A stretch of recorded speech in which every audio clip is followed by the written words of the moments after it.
Ninalo swali kwako.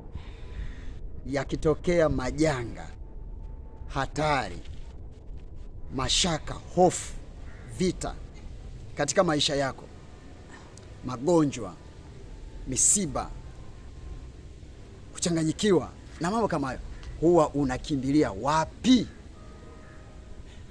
Wakati huu nataka nikupe shauri. Biblia inasema, Zaburi ya 46 mstari wa kwanza, anasema Mungu kwetu sisi ni kimbilio na nguvu, msaada utakaoonekana tele wakati wa mateso.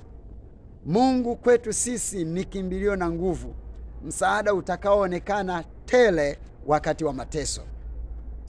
Yako mateso ambayo wanadamu wanapitia, maradhi, magonjwa ya kila namna, changamoto za uchumi, shida za uzazi, mambo ya mahusiano, vifo. Yani yanawafanya watu wanavurugwa kweli kweli. Masuala ya kimaadili, watu wanachanganyikiwa kabisa, mpaka watu wanafanya maamuzi ya kwenda hata kujiua. Kwa nini? Kwa sababu hana msaada, hana mahali pa kukimbilia. Watu wanapopata shida kwenye nchi mbalimbali, aidha ni majanga ya asili, moto, mafuriko, au kuna vita, machafuko ya kisiasa, huwa wanahama makazi yao, wanakwenda nchi ya jirani iliyo salama. Na sasa hiyo nchi inafanyika ni msaada kwao, inakuwa ni nchi ya msaada, ya hifadhi. Na wale watu kwenye nchi hiyo sasa wanaitwa wakimbizi. Wanamkimbilia mtu, rais wa nchi, mkoa fulani, wapate neema.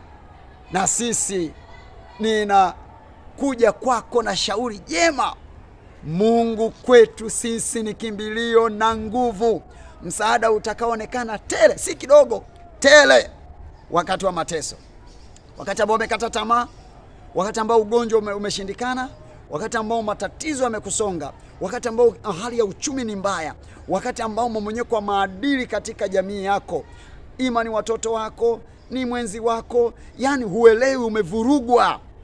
Umekwenda kwa washauri, imewezekana kwa waganga, imeshindikana, kila mahali kwa wanasihi, watu wenye kila namna ya elimu, wana saikolojia, imeshindikana.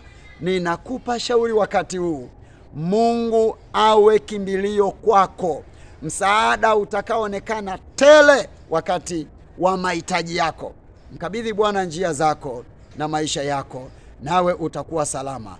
Ikiwa bado hujaanza kuchukua hatua, chukua hatua ya kumwamini huyu Mungu aliyezifanya mbingu na nchi, nawe utakuwa salama. Amen.